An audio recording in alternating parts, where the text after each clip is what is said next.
ಒಂದು ಪದ ನಿಜವಾಗ್ಲೂ ಅದು ಎಲ್ಲಿಂದ ಬರುತ್ತೆ? ಯೋಚ್ನೆ ಮಾಡಿ ನೋಡಿ. ಖಂಡಿತ ನಿಘಂಟಿನಿಂದಲ್ಲ, ಅಥವಾ ವ್ಯಾಕರಣದ ನಿಯಮಗಳಿಂದನೂ ಅಲ್ಲ.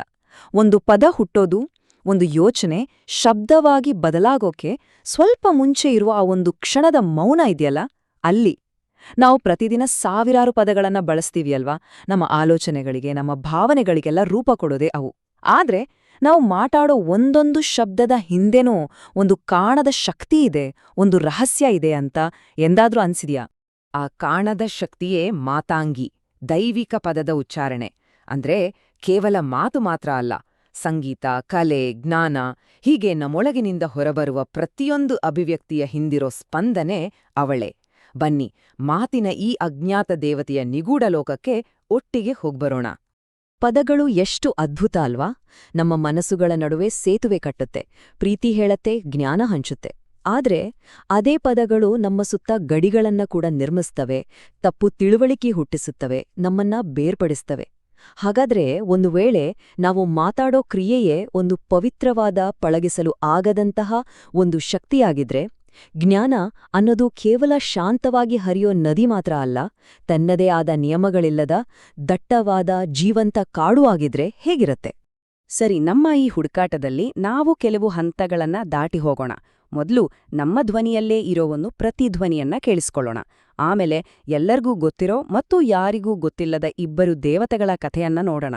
ಮೂರನೇದಾಗಿ, ಯಾಕೆ ಒಬ್ಬಳನ್ನ ಹೊರಗಿಡ್ಲಾಗಿದೆ, ಅವಳಲ್ಲಿರೋ ಜ್ಞಾನವಾದ್ರೂ ಏನು ಅಂತ ನೋಡೋಣ. ಅದಾದ್ಮೇಲೆ ಪದಗಳ ಆಚೆಗಿನ ಪ್ರಪಂಚಕ್ಕೆ ಹೋಗಿ ಕೊನೆಗೆ ನಾವು ಮಾತಾಡೋ ಮಾತನ್ನೇ ಒಂದು ಪವಿತ್ರ ಕ್ರಿಯೆಯಾಗಿ ಹೇಗೆ ನೋಡ್ಬೋದು ಅಂತ ಅರ್ಥ ಮಾಡ್ಕೊಳ್ಳೋಣ. ಈ ಹುಡುಕಾಟವನ್ನ ಶುರು ಮಾಡಕ್ಕೆ ನಾವು ಮೊದಲು ಇಬ್ಬರು ದೇವತೆಗಳ ಕಥೆಯನ್ನ ಕೇಳ್ಬೇಕು. ಒಬ್ಳು ಎಲ್ಲರಿಗೂ ತುಂಬಾ ಪರಿಚಿತ, ಇನ್ನೊಬ್ಳು ಯಾವಾಗ್ಲೂ ಒಂದು ರಹಸ್ಯವಾಗಿಯೇ ಉಳಿದವಳು. ಜ್ಞಾನದ ಎರಡು ಬೇರೆ ಬೇರೆ ಮುಖಗಳನ್ನ ಪ್ರತಿನಿಧಿಸೋ ಇವರ ಕಥೆ ನಮ್ಮ ಇವತ್ತಿನ ಚರ್ಚೆಗೆ ಅಡಿಪಾಯ. ಓಕೆ, ನಮ್ಗೆಲ್ಲ ಗೊತ್ತಿರೋ ಜ್ಞಾನದ ದೇವತೆ ಅಂದ್ರೆ ಸರಸ್ವತಿ.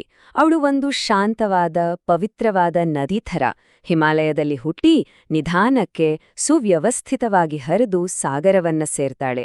ಅವಳ ಜ್ಞಾನ ಶಾಸ್ತ್ರೀಯ, ಶುದ್ಧ, ಸಾಂಪ್ರದಾಯಿಕ.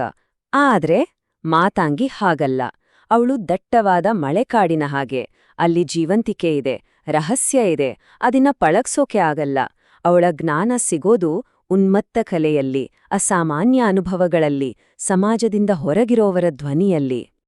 ಇವಳೇ ಮಾತಾಂಗಿ, ಮಾತನಾಡುವ ಪದದ ದೇವತೆ. ನಮ್ಮ ಒಳಗಿನ ಜ್ಞಾನವನ್ನ, ನಮ್ಮ ಅನುಭವಗಳನ್ನ ಹೊರಗಿನ ಪ್ರಪಂಚಕ್ಕೆ ತರುವ ಪ್ರತಿಯೊಂದು ಕ್ರಿಯೆಯ ಹಿಂದಿರೋ ಶಕ್ತಿ. ಅದು ಒಬ್ಬ ಕವಿಯ ಕವಿತೆ ಆಗಿರ್ಬೋದು, ಒಬ್ಬ ಸಂಗೀತಕಾರನ ರಾಗ ಆಗಿರ್ಬೋದು, ಒಬ್ಬ ಡ್ಯಾನ್ಸರ್ನ ಭಾವ ಆಗಿರ್ಬೋದು, ಅಥವಾ ಒಬ್ಬ ಗುರು ಹೇಳೋ ಪಾಠ ಆಗಿರ್ಬೋದು. ಹೀಗೆ ಹೊರಬರುವ ಎಲ್ಲದರ ಮೂಲ ಅವಳೇ. ಇಲ್ಲಿ ಒಂದು ಮುಖ್ಯವಾದ ಪ್ರಶ್ನೆ ಹುಟ್ಕೊಳ್ಳುತ್ತೆ. ಸರಸ್ವತಿ ಮತ್ತು ಮಾತಾಂಗಿ ಇಬ್ಬರೂ ದೈವಿಕ ಜ್ಞಾನವನ್ನೇ ಪ್ರತಿನಿಧಿಸೋದು ನಿಜಾನೇ ಆದ್ರೆ, ಒಬ್ಬಳನ್ನ ಶುದ್ಧ, ಪೂಜ್ಯ ಅಂತ ಗೌರವಿಸಿ ಇನ್ನೊಬ್ಬಳನ್ನ ಅಶುದ್ಧ, ಹೊರಗಿನವಳು ಅಂತ ಯಾಕೆ ನೋಡಲಾಗುತ್ತೆ? ಈ ವಿರೋಧಾಭಾಸದ ಹಿಂದಿರೋ ನಿಜವಾದ ಸತ್ಯ ಆದ್ರೂ ಏನು? ಆ ಪ್ರಶ್ನೆಗೆ ಉತ್ತರ ಬೇಕು ಅಂದ್ರೆ ನಾವು ಮಾತಾಂಗಿಯ ಸ್ವಭಾವವನ್ನ ಇನ್ನಷ್ಟು ಆಳವಾಗಿ ಅರ್ಥ ಮಾಡ್ಕೊಳ್ಬೇಕು. ಅವಳನ್ನ ಹೊರಗಿನವಳು ಅಂತ ಕರೆಯುವುದರ ಹಿಂದಿನ ಆಧ್ಯಾತ್ಮಿಕ ಕಾರಣವೇನು ಅಂತ ತಿಳ್ಕೊಳ್ಬೇಕು. ಇದಕ್ಕೆಲ್ಲ ಆರಂಭ ಮಾತು ಅಂದ್ರೆ ಏನು, ಅದು ಹೇಗೆ ಹುಟ್ಟುತ್ತೆ ಅನ್ನೋದನ್ನ ಅರ್ಥ ಮಾಡ್ಕೊಳ್ಳೋದ್ರಿಂದಲೇ ಆಗತ್ತೆ. ನಮ್ಮ ಭಾರತೀಯ ತತ್ವಶಾಸ್ತ್ರದ ಪ್ರಕಾರ ಮಾತಿಗೆ 3 ಹಂತಗಳಿವೆ. ಮೊದಲನೇದು ಪರ. ಇದು ಶಬ್ದಕ್ಕೂ ಮೀರಿದ್ದು ಅವ್ಯಕ್ತ ಮೂಲ. ಒಂದು ದೊಡ್ಡ ಸಾಗರದ ಹಾಗೆ ಪೂರ್ತಿ ಮೌನ, ಆದ್ರೆ ಅಪಾರ ಶಕ್ತಿ ಇರುತ್ತೆ. ಎರಡನೇದು ಮಧ್ಯಮ. ಇಲ್ಲಿ ಯೋಚನೆಗಳು ನಮ್ಮ ಮನಸ್ಸಿನಲ್ಲೇ ಪದಗಳಾಗಿ ರೂಪ ಪಡಿತವೆ. ಸಾಗರದಲ್ಲಿ ಅಲೆ ಏಳುತ್ತಲ್ಲ ಹಾಗೆ. ಮೂರನೇದು ಕೊನೆಯ ಹಂತ, ವೈಖರಿ. ಅಂದ್ರೆ ನಾವೆಲ್ಲ ಮಾತಾಡೋ, ಕೇಳಿಸ್ಕೊಳ್ಳೋ ಪದ, ದಡಕ್ಕೆ ಬಂದು ಅಪ್ಪಳಿಸೋ ಅಲೆ ಇದ್ದಾಗೆ. ಆದ್ರೆ ಇಲ್ಲೇ ಒಂದು ಇಂಟ್ರೆಸ್ಟಿಂಗ್ ವಿಷಯ ಇದೆ. ಮಾತಾಂಗಿ ಕೇವಲ ವೈಖರಿ ಅಲ್ಲ, ಅವಳು ಪರಾವೈಖರಿ. ಅಂದ್ರೇನ್ ಗೊತ್ತಾ? ಆ ಪರಮ ಸತ್ಯವೇ, ಆ ಮೌನ ಸಾಗರವೇ ನೇರವಾಗಿ ಮನುಷ್ಯನ ಮಾತಿನ ಮೂಲಕ ಅಲೆಯ ರೂಪದಲ್ಲಿ ಹೊರಬರುವ ಶಕ್ತಿಯವಳು. ಅವಳು ಕೇವಲ ಮಾತಾಡೋ ಪದ ಅಲ್ಲ, ಅವಳು ಅತ್ಯುನ್ನತ ಜ್ಞಾನದ ನೇರ ಅಭಿವ್ಯಕ್ತಿ. ಹಾಗಾಗಿ ಈ ಗುಣವೇ ಅವಳನ್ನ ಪರಮ ಗುರು ಆಗಿ ಮಾಡುತ್ತೆ. ಯಾಕಂದ್ರೆ ಒಬ್ಬ ನಿಜವಾದ ಗುರು ತನ್ನ ಒಳಗಿನ ಆಳವಾದ, ಮೌನವಾದ ಪರಾಸ್ಥಿತಿಯ ಜ್ಞಾನವನ್ನ ಬೇರೆಯವರಿಗೆ ತಲುಪಿಸಬೇಕಾದ್ರೆ ವೈಖರಿ ಅಂದ್ರೆ ಮಾತನಾಡುವ ಪದಗಳನ್ನೇ ಬಳಸ್ಬೇಕಲ್ವಾ? ಆ ಮೌನವನ್ನ ಶಬ್ದ ಕೇಳಿಸೋ, ಆ ಕಾಣದ್ದನ್ನ ಕಾಣುವಂತೆ ಮಾಡೋ ಶಕ್ತಿಯೇ ಮಾತಾಂಗಿ. ಹಾಗಾದ್ರೆ ಅವಳನ್ನ ಯಾಕೆ ಅಶುದ್ಧ ಅಥವಾ ಬಹಿಷ್ಕೃತೆ ಅಂತಾರೆ? ಬಹುಶಃ ಉತ್ತರ ಈ ಮಾತಿನಲ್ಲಿದೆ. ಪದವು ವಸ್ತುಗಳನ್ನ ಲೌಕಿಕಗೊಳಿಸುತ್ತೆ. ಒಂದಕ್ಕೆ ಹೆಸರಿಟ್ಟಾಗ ನಾವು ಅದನ್ನ ತಪ್ಪಾಗಿ ಅರ್ಥ ಮಾಡ್ಕೊಂಡು ಅದರ ನಿಜವಾದ ಮೌಲ್ಯವನ್ನ ಕಡಿಮೆ ಮಾಡ್ತೀವಿ. ನೋಡಿ, ಅನಂತವಾದ ಆಕಾಶಕ್ಕೆ ನಾವು ಆಕಾಶ ಅಂತ ಹೆಸರಿಟ್ಟ ಕ್ಷಣ ಅದರ ಅನಂತತೆಯನ್ನ ಒಂದು ಪದದ ಚೌಕಟ್ಟಿನಲ್ಲಿ ಬಂಧಿಸಿದ ಹಾಗಾಗುತ್ತೆ. ಅವಳ ಅಶುದ್ಧತೆ ಅನ್ನೋದು ಒಂದು ಸಾಮಾಜಿಕ ದೋಷ ಅಲ್ಲ, ಅದು ಒಂದು ಆಳವಾದ ಆಧ್ಯಾತ್ಮಿಕ ಸತ್ಯ. ಅಪರಿಮಿತವಾದ ಸತ್ಯವನ್ನ, ಅನುಭವವನ್ನ ಹಿಡ್ದಿಡೋಕೆ ಮಾತು ಅನ್ನೋದು ಒಂದು ಅಪೂರ್ಣ ಪಾತ್ರೆ. ಅದು ಸತ್ಯವನ್ನ ಪೂರ್ತಿಯಾಗಿ ಹಿಡ್ದಿಡೋಕೆ ಆಗಲ್ಲ, ಯಾವಾಗ್ಲೂ ಸ್ವಲ್ಪ ಸೋರಿ ಹೋಗುತ್ತೆ.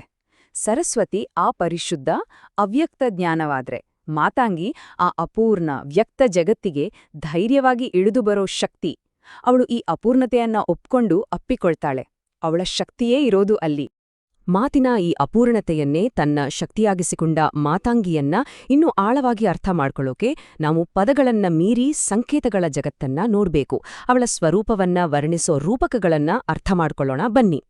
ಇದು ಮಾತಾಂಗಿ ಯಂತ್ರ, ದೈವಿಕ ಪದದ ಮೇಲೆ ಧ್ಯಾನ ಮಾಡೋಕೆ ಬಳಸೋ ಒಂದು ಜಾಮಿತೀಯ ಸಂಕೇತ. ಇದು ಸುಮ್ನೆ ಒಂದು ಚಿತ್ರ ಅಲ್ಲ, ಇದು ಅವಳ ಶಕ್ತಿಯ ಒಂದು ನಕ್ಷೆ. ಪದಗಳಿಂದ ಹೇಳೋಕಾಗದ್ದನ್ನ ಈ ರೇಖೆಗಳು ಮತ್ತು ಆಕಾರಗಳು ನಮ್ಮ ಅಂತರಂಗಕ್ಕೆ ನೇರವಾಗಿ ತಲುಪಿಸ್ತವೆ. ಅವಳನ್ನ ಕೆಲವು ಅದ್ಭುತ ಸಂಕೇತಗಳ ಮೂಲಕ ವರ್ಣಿಸಲಾಗಿದೆ. ಅವಳ ಬಣ್ಣ ಕಡು ಪಚ್ಚೆ ಹಸಿರು. ಇದು ಆಳವಾದ ಜ್ಞಾನ ಮತ್ತು ಕಾಡಿನ ಜೀವಂತಿಕೆಯ ಬಣ್ಣ. ಅವಳಿರೋದು ನಮ್ಮ ಗಂಟಲಲ್ಲಿರೋ ವಿಶುದ್ಧಿ ಚಕ್ರದಲ್ಲಿ, ಅಂದ್ರೆ ಮಾತಿನ ಕೇಂದ್ರದಲ್ಲಿ. ಅವಳ ಸ್ವಭಾವ ಕಾಡು, ಪಳಗಿಸೋಕೆ ಆಗದು, ಯಾವಾಗ್ಲೂ ಆನಂದ, ಉನ್ಮತ್ತತೆ.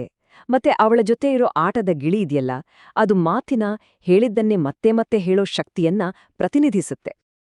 ತಾಂತ್ರಿಕವಾಗಿ ಮಾತಾಂಗಿಯನ್ನ ಉಚ್ಛಿಷ್ಟ ಅಂತ ಕರೀತಾರೆ, ಅಂದ್ರೆ ಎಂಜಲು ಅಥವಾ ಮಿಗಿಲು ಅಂತ ಅರ್ಥ. ಇದು ತುಂಬಾ ಆಳವಾದ ಪರಿಕಲ್ಪನೆ. ನೋಡಿ, ಜಗತ್ತಲ್ಲಿ ನಾವೆಲ್ಲವನ್ನ ಒಳ್ಳೇದು ಕೆಟ್ಟದು, ಶುದ್ಧ ಅಶುದ್ಧ ಅಂತ ವಿಂಗಡಿಸ್ತೀವಿ. ಈ ಎಲ್ಲ ಲೇಬಲ್ಗಳನ್ನ, ತೀರ್ಪುಗಳನ್ನ ತೆಗೆದು ಹಾಕಿದ ಮೇಲೆ ಕೊನೆಗೇನ್ ಉಳಿದಿರುತ್ತೋ ಅದೇ ನಿಜವಾದ ಆತ್ಮ. ಮಾತಾಂಗಿ ಅಶುದ್ಧ ಅಶುದ್ಧಗಳ ಆಚೆಗಿನ ಆ ಉಳಿದಿರುವ ಮೂಲಭೂತ ಸತ್ಯದ ಅಭಿವ್ಯಕ್ತಿ. ಈಗ ನಾವು ಶುರುವಿನಲ್ಲಿ ಕೇಳಿದ ಪ್ರಶ್ನೆಗೆ ಉತ್ತರ ಸಿಗುತ್ತೆ. ಸರಸ್ವತಿ ಮತ್ತು ಮಾತಾಂಗಿ ವಿರೋಧಿಗಳಲ್ಲ, ಅವರು ಒಂದೇ ನಾಣ್ಯದ ಎರಡು ಮುಖಗಳು. ಸರಸ್ವತಿ ಪ್ರಜ್ಞೆಯ ಒಳಗಿನ ಮೌನ ಅನುಭವ ಆದ್ರೆ ಮಾತಾಂಗಿ ಅದೇ ಪ್ರಜ್ಞೆ, ಆನಂದದಿಂದ, ಉತ್ಸಾಹದಿಂದ, ಸೃಜನಶೀಲತೆಯಿಂದ ಹೊರಬರುವ ಅಭಿವ್ಯಕ್ತಿ. ಒಬ್ಳು ಧ್ಯಾನವಾದ್ರೆ ಇನ್ನೊಬ್ಳು ಆ ಧ್ಯಾನದಿಂದ ಹುಟ್ಟಿದ ಕವಿತೆ. ಹಾಗಾದ್ರೆ ಈ ಎಲ್ಲಾ ತಾತ್ವಿಕ ವಿಚಾರಗಳು ನಮ್ಮ ದೈನಂದಿನ ಜೀವನಕ್ಕೆ ಹೇಗೆ ಸಂಬಂಧಪಟ್ಟಿದ್ದು? ನಾವು ಆಡೋ ಮಾತನ್ನೇ ಒಂದು ಪವಿತ್ರ ಕ್ರಿಯೆಯಾಗಿ ನೋಡೋಕೆ ಸಾಧ್ಯನಾ? ಮಾತಾಂಗಿಯನ್ನ ಅರ್ಥ ಮಾಡ್ಕೊಳ್ಳೋದು ಅಂದ್ರೆ ನಾವು ವಾಡೋ ಒಂದೊಂದು ಮಾತು, ನಾವು ಹಾಡೋ ಒಂದೊಂದು ಹಾಡು, ನಾವು ಹಂಚ್ಕೊಳ್ಳೋ ಪ್ರತಿಯೊಂದು ಯೋಚನೆ, ಇದೆಲ್ಲವೂ ಆ ದೈವಿಕ ಸೃಜನಶೀಲ ಶಕ್ತಿಯ ಅಭಿವ್ಯಕ್ತಿ ಅಂತ ಅರಿತುಕೊಳ್ಳೋದು. ನಮ್ಮ ಧ್ವನಿ ಅನ್ನೋದು ಕೇವಲ ಗಾಳಿಯ ಕಂಪನಲ್ಲ, ಅದು ನಮ್ಮ ಪ್ರಜ್ಞೆಯ ಅಭಿವ್ಯಕ್ತಿ. ಈ ಶಕ್ತಿಯನ್ನ ನಾವು ನಮ್ಮೊಳಗೆ ಗೌರವಿಸಿದಾಗ ಕೇವಲ ಪುಸ್ತಕದ ಜ್ಞಾನ ಅಷ್ಟೇ ಅಲ್ಲ, ಎಲ್ಲಾ ರೀತಿಯ ಜ್ಞಾನದ ಜೊತೆ ಮಾತಾಡೋ ಸಾಮರ್ಥ್ಯ ಬರುತ್ತೆ. ಬೇರೆಯವರಿಗೆ ಪ್ರಾಮಾಣಿಕವಾಗಿ ಸಲಹೆ ನೀಡೋ ಶಕ್ತಿ ಬರುತ್ತೆ. ಜ್ಞಾನವನ್ನ ಕೇವಲ ಕಲಿಸೋದಲ್ಲ, ಅದನ್ನ ರವಾನಿಸೋ ಸಾಮರ್ಥ್ಯ ಬರುತ್ತೆ. ಎಲ್ಲಕ್ಕಿಂತ ಮುಖ್ಯವಾಗಿ ನಾವು ಅಂದುಕೊಳ್ಳದ ಜಾಗಗಳಲ್ಲಿ, ಮೂಲೆಗುಂಪಾದವರ ಧ್ವನಿಗಳಲ್ಲಿ ಸತ್ಯವನ್ನ ಹುಡುಕೋ ಶಕ್ತಿ ನಮ್ಗೆ ಸಿಗುತ್ತೆ. ಕೊನೆಯದಾಗಿ ನಾವು ಕಲಿಯಬೇಕಾದ ಪಾಠ ಇದು. ಮಾತಾಂಗಿಯ ಶಕ್ತಿ ಅಂದ್ರೆ ಪರ್ಫೆಕ್ಟ್ ಆಗಿ ವ್ಯಾಕರಣಬದ್ಧವಾಗಿ ಮಾತಾಡೋದ್ರ ಬಗ್ಗೆ ಅಲ್ಲ, ಬದಲಿಗೆ ಪ್ರಾಮಾಣಿಕವಾಗಿರೋದ್ರ ಬಗ್ಗೆ. ನಮ್ಮ ಹೃದಯದ ಸತ್ಯ ಅದು ಎಷ್ಟೇ ಗೊಂದಲಮಯವಾಗಿದ್ರೂ ಸರಿ, ಯಾವುದೇ ಭಯ ಇಲ್ದೆ ತನ್ನ ಧ್ವನಿಯನ್ನ ಕಂಡುಕೊಳ್ಳಕ್ಕೆ ಬಿಡೋದೇ ಅವಳ ನಿಜವಾದ ಶಕ್ತಿ. ಮುಂದಿನ ಸಾರಿ ಮಾತಾಡ್ಬೇಕು, ಬರೀಬೇಕು ಅಥವಾ ಏನಾದ್ರೂ ಸೃಷ್ಟಿಸ್ಬೇಕು ಅಂತ ಅನ್ಸ್ದಾಗ ಒಂದು ಕ್ಷಣ ಈ ಪ್ರಶ್ನೆನ ಕೇಳ್ಕೊಳ್ಳೋಣ. ನಮ್ಮೊಳಗಿನ ಯಾವ ಆಳವಾದ ಜ್ಞಾನ ನಮ್ಮ ಮೂಲಕ ಈ ಜಗತ್ತಲ್ಲಿ ಹುಟ್ಟೋಕೆ ಪ್ರಯತ್ನಿಸ್ತಾ ಇದೆ? ಯಾವ ಮೌನ ಶಬ್ದವಾಗೋಕೆ ಹಂಬಲಿಸ್ತಾ ಇದೆ? ಹಾಗಾದ್ರೆ ಈಗ ಯಾವ ದೈವಿಕ ಪದ ನಮ್ಮಿಂದ ಹೊರಬರಲಿದೆ?